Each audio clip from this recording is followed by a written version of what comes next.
ti gjithmonë ke folur bukur për çdo gjë.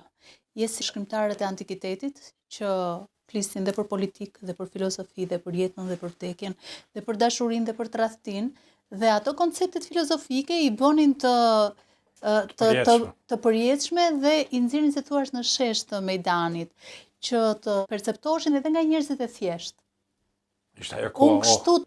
Unë vetëm që e bëj me metodat moderne. E bën me metodat moderne dhe e bën shumë bukur. Ky është sheshi, ky është mejdani, kjo është dashuria, kjo është tradhtia dhe flet pa doreza. Në antikitet që ka qenë agora ku janë ult, sot ti mund ta simulosh agorën fare lehtë nëpërmjet rrjeteve sociale, nëpërmjet një podcasti, çfarë jemi sonte këtu.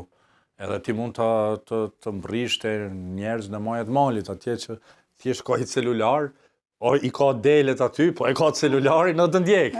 Kjo është magjia djetuarit. Magjia djetuarit në shekullin 21. Domethënë sepse ai mund jetë çoban. Po ka iPhone, sepse iPhone-i është gjë e rëndësishme për të. Kjo është absurdi i djetuarit. Domethënë kjo puna e telefonave më përkujton një situatë viteve 90, më kujtohet, kisha një mik nga Kusi, tash ai është në Londër, shtëpinë kishte cop-cop.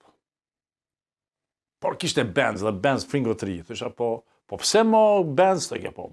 E jo shtëpi, po shtëpi s'ma shekush më burr. Po benzin ma shmojnë gjithë. Se ka pas keq.